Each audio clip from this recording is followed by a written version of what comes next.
Hello, नमस्कार। कैसे हैं आप सब? आई होप आप सब ठीक होंगे। मेरा नाम शिल्पी है और आज मैं यहाँ पर अमेरिका, रूस और तेल की ये जो राजनीति चल रही है, इसमें क्या रोल अमेरिका जो है अपना रशिया के प्रति एक रुख अपना रहा है, ना केवल रशिया के प्रति बल्कि भारत के प्रति भी।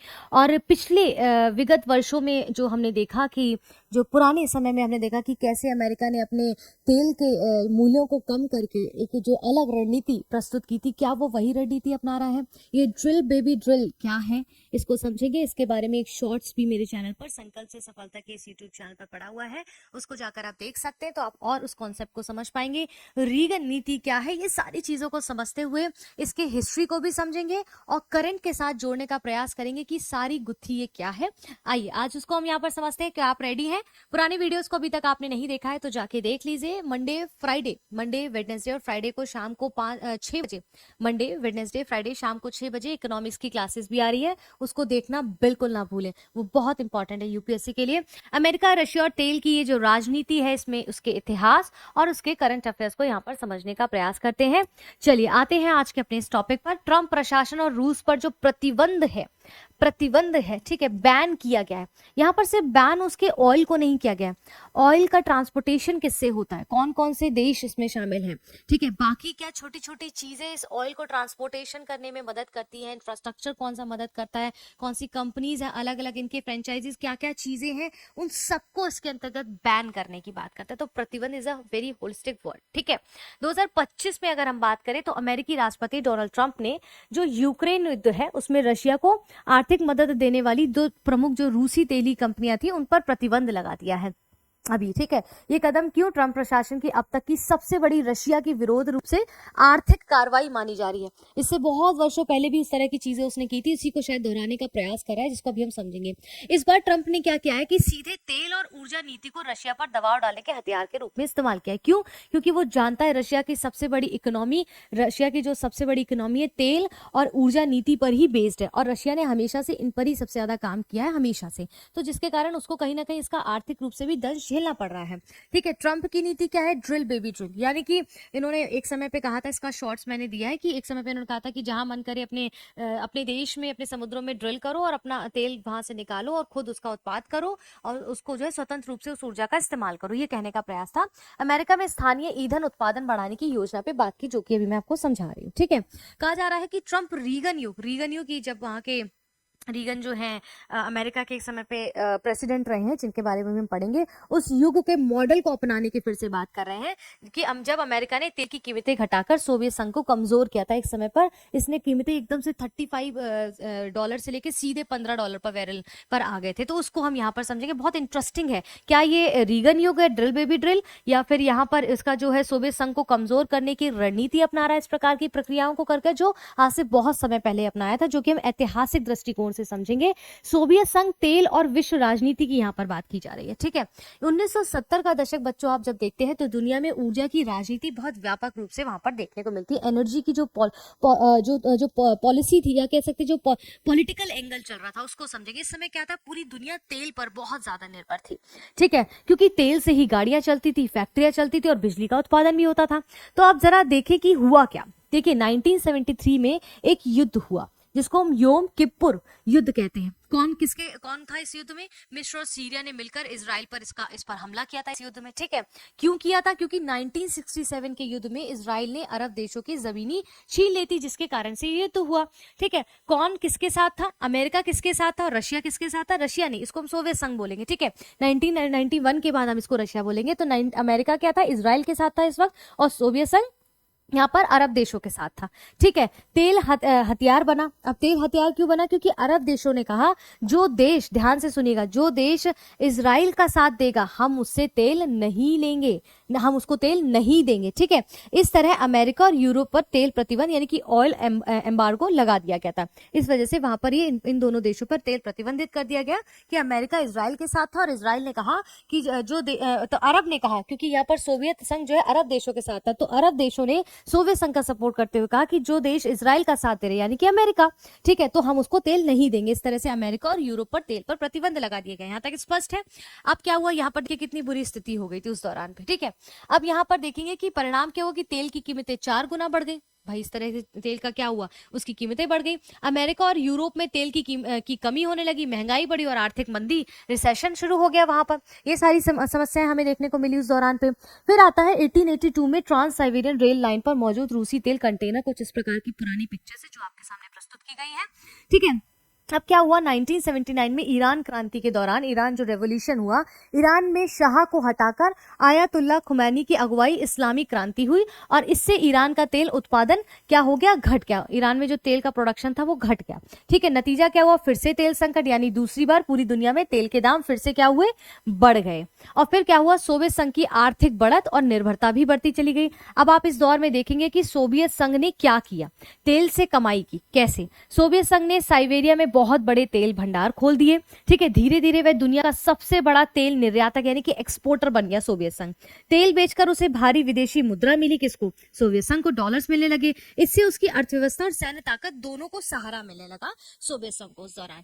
ठीक है, अब क्या हुआ, राजनीतिक लाभ अगर हम देखें तो सोवियत संघ ने अपने मित्र देशों जैसे कि क्यूबा, वियतनाम, पूर्वी यूरोप को सस्ते दामों पर तेल देना शुरू कर दिया। इससे क्या हुआ, उसका राजनीतिक नेटवर्क भी बहुत ज्यादा मजबूत हो गया जब इतने कम दामों पर तेल दिया, यानी कि सोवियत ब्लॉक अब एकजुट हो गया। ये सारे सोवियत ब्लॉक के अंतर्गत अब एकजुट हो गए, राजनीतिक नेटवर्क क्रिएट होने लगा।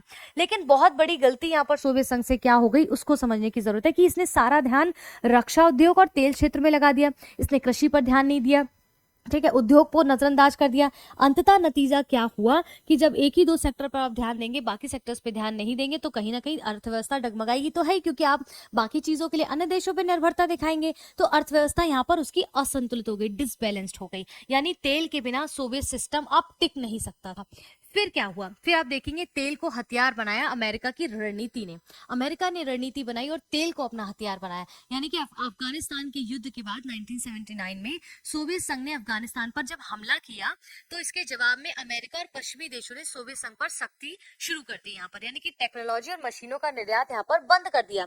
इसी दौरान तेल की मांग भी घटने लगी और तेल की कीमतें भी गिर गई। ठीक है, इस युद्ध के दौरान नतीजा क्या हुआ, सोवियत संघ की तेल से होने वाली जितनी भी कमाई थी, जिससे उसकी गोल्डन इकोनॉमी कहा जाता था, रुक गई और उसकी अर्थव्यवस्था को बहुत बड़ा झटका 1979 में यहाँ पर देखने को मिलता है। ये अमेरिका की एक रणनीति थी। इसके जवाब में अमेरिका और पश्चिमी देशों ने सोवियत संघ पर सख्ती शुरू कर दी थी और टेक्नोलॉजी और मशीनों पर निर्यात बंद कर दिया, उनको वहां पर जो है बेचना बंद कर दिया। अब इससे क्या हुआ, चीजें भाई तेल की मांग घटने लगी, तेल की मांग घटने लगी तो उसकी कीमतें गिरने लगी, फिर चीजें खराब होती गई और भाई सोवियत संघ की पूरी अर्थव्यवस्था ही ऊर्जा पर तेल पर निर्भर करती थी, तो कहीं ना कहीं उसकी अर्थव्यवस्था डगमगाने लगी।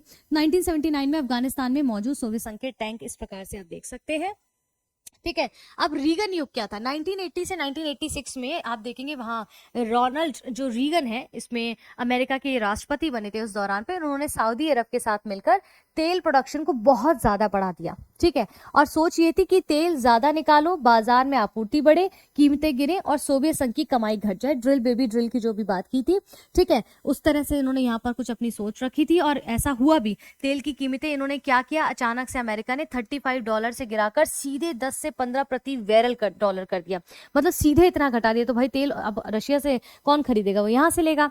परिणाम क्या हुआ, सोवियत सरकार के पास पैसे की भारी कमी हो गई, बजट घाटा, फिजिकल डेफिसिट उनका बढ़ गया, कर्ज लेना पड़ा। आखिरकार 1991 में क्या हुआ, सोवियत संघ टूट गया। हालांकि कुछ विशेषज्ञ कहते हैं कि अमेरिका सऊदी की ये साजिश नहीं बल्कि स्वाभाविक तौर पर ऐसा हुआ है, क्योंकि आप देखेंगे बाजार पर इसका स्वाभाविक प्रक्रिया दिखाई दी थी, इसके कारण से सोवियत संघ बिखरा। लेकिन कहने का बात अगर हम सब जगह पढ़ते हैं तो ये कारण बहुत बड़ा कारण है कि बजट घाटा हुआ, कर्ज लेना पड़ा, सोवियत सरकार के पास पैसे नहीं थे और 1991 में सोवियत संघ जो है बिखर गया। ठीक है, इसलिए कभी कभी आपसे अगर रीगन युग पूछा जाए तो इसके बारे में आप वहां पर लिख सकते हैं रीगन युग क्या था अमेरिका में। ठीक है, अमेरिका के पूर्व राष्ट्रपति रोनाल्ड रीगन ये थे। अब इनके साथ मीटिंग इत्यादि को देखेंगे। गोरबाचोव और सोवियत पतन की बात की जाए तो 1985 में आप देखेंगे यहाँ पर पूरी प्रक्रिया इस प्रकार से चल रही है। ठीक है, अब 1985 में देखेंगे, 1980 से 86 के बीच में 1985 में क्या हुआ, मिखाइल गोरबाचोव सत्ता में आ गए। ठीक है, उन्होंने दो बड़े सुधार भी किए, जैसे कि ग्लासनोस्त यानी कि खुलापन और राजनीतिक आजादी की बात की, पेरिस पेरेस्ट्रोइका यानी कि यहाँ पर आर्थिक सुधार की इसमें उन्होंने बात की, राजनीतिक आजादी और आर्थिक सुधार की बात की। लेकिन तेल से मिलने वाला पैसा अब यहाँ पर कम हो गया था, इसलिए सुधारों को चलाने के लिए पैसा भी नहीं था।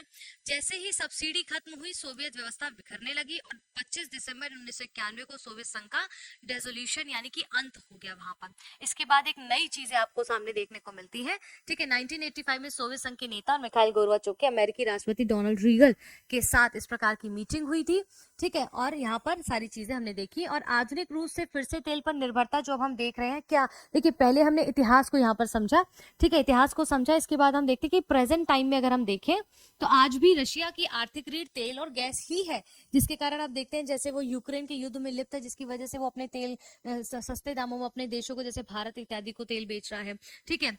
अब कुल निर्यात में ऊर्जा का हिस्सा कितना है, लगभग 60% है। किसकी बात कर रहे हैं, अभी ये आधुनिक रशिया फिर से तेल पर जो निर्भरता है वो यहाँ पर है। राष्ट्रीय राजस्व में उसका हिस्सा कितना है, लगभग 40%। और मुख्य खरीदार कौन है, चीन, भारत और तुर्की, यानी कि उसका तेल इत्यादि चीन, भारत और तुर्की खरीदा है, जो कि सस्ते दामों पर इनको बेच रहा है रशिया, ठीक है। यूक्रेन युद्ध में जो 2022 से ये लिप्त है, तो रूस की तेल कमाई का बड़ा हिस्सा तो युद्ध में ही खर्च हो जा रहा है। भाई कितने लंबे समय से युद्ध में लिप्त है ये। पश्चिमी देशों ने तेल और गैस पर प्रतिबंध लगा दिया, इसीलिए तो अमेरिका भी भारत से नाराज है कि आप उससे तेल मत खरीदिए, क्योंकि आप उससे तेल खरीद रहे हैं और वो ज्यादा जो आप इकोनॉमी उसको खर्च कर रहे हैं, जो चीजें आयात कर रहे हैं, उनसे जो पैसे वो कमा रहा है उसका वो इस्तेमाल युद्ध में कर रहा है, यूक्रेन वॉर में। फिर भी रशिया ने सस्ते दाम पर तेल बेचना, भारत और चीन जैसे देशों को तेल बेचना जारी रखा। अब नई मुश्किल रशिया के सामने क्या है कि अमेरिका यानी कि ट्रंप प्रशासन ने नए प्रतिबंध लगाए हैं, इससे रूस की तेल बिक्री और घट सकती है। यूरल जो क्रूड है यानी कि रशिया तेल की कीमत पहले से ब्रेंट ऑयल से सस्ती है और अब खरीदार और ज्यादा छूट भी मांग रहे हैं। ऐसी कंडीशन में ऑलरेडी सस्ते दामों पे दे रहा है, तो जो खरीदार है वो और सस्ते दामों पे मांगने का प्रयास कर रहे हैं, जिसके कारण रशिया को भारी नुकसान झेलना पड़ सकता है और झेल भी रहा है। तेल और वैश्विक नीति जो स्थायी रिश्ता है, सिर्फ एक आर्थिक वस्तु नहीं है। तेल यहाँ पर सिर्फ एक आर्थिक वस्तु के रूप में नहीं, बल्कि एक भू राजनीति का सबसे बड़ा हथियार भी माना जाता है। जैसे 1973 में आप देखेंगे उदाहरण के तौर पर अरब देशों ने इजराइल समर्थक देशों पर तेल प्रतिबंध लगवाया था, वैश्विक संकट पैदा हुआ, हमने देखा था अभी, ठीक है। 1980 में देखेंगे अमेरिकी सऊदी ने तेल की कीमतें गिराई, सोवियत संघ को कमजोर किया, वही $35 बैरल से लेकर उन्होंने 10 से 15 प्रति बैरल कर दिया था डॉलर, ठीक है। और आज की स्थिति देखें तो रूस यूक्रेन युद्ध और तेल कीमतें और सप्लाई पर वैश्विक हथियार बन गई है। तो इन सारी चीजों को हम स्क्रीनशॉट लेके पढ़ भी सकते हैं।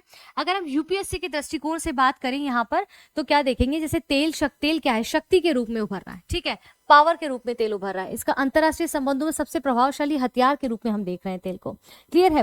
रीगन रणनीति जो हमने देखा, उस समय के जो प्रेसिडेंट थे, तेल कीमतें गिराकर सोवियत संघ को कमजोर करना, कहीं ना कहीं ऐसा लग रहा है कि ट्रंप भी वही करने का प्रयास कर रहे हैं। गोर्बाचोव काल को अगर हम देखें तो सुधारों के बीच तेल आय में गिरावट यानी कि पतन तेज होगा। आधुनिक रशिया की अगर हम बात करें प्रेजेंट टाइम में, तो अब भी तेल पर निर्भरता है, प्रतिबंधों से नई चुनौतियों का सामना कर रहा है, पूरी तरह तेल और ऊर्जा पर ही निर्भर है ये रशिया। वैश्विक प्रभाव की बात करें तो तेल कीमतें महंगाई, व्यापार और मुद्राओं को प्रभावित कर सकती है। देखिए वैश्विक प्रभाव उनका क्या दिखाई देगा कि तेल की कीमतें बढ़ जाएंगी, ट्रेड और जो भी करेंसी है उनको बहुत ज्यादा इफेक्ट डाल सकती है इस प्रकार की परिस्थिति, क्योंकि विश्व में कहीं पर भी वॉर या इस प्रकार की परिस्थितियां होती है तो पूरे विश्व पर उनका असर पड़ता है, ऐसा पर्टिकुलर एरियाज पे नहीं बल्कि पूरे विश्व पर इनका असर दिखाई देता है। तो इन सारी चीजों को आज हमने यहाँ पर कवर कर लिया है, ठीक है। तो आपने अगर अब तक देखिए, आज हमने अमेरिका और रशिया तेल की रणनीति की हिस्ट्री उसके करंट अफेयर से मिलकर पढ़ा है। ये आपके यूपीएससी में मेंस में आंसर राइटिंग में बहुत काम आएगा। तो जब आप इस तरह के टॉपिक्स को पढ़ें तो थोड़ा ध्यान से पढ़ें, मैप के साथ भी पढ़ेंगे तो और बेहतर होगा। आप एटलस के साथ इसको पढ़ेंगे और बाकी करंट में लगातार मुद्दा बना हुआ है और इसमें नई चीजें जो आती जाएंगी आपके सामने प्रस्तुत होती रहेंगी।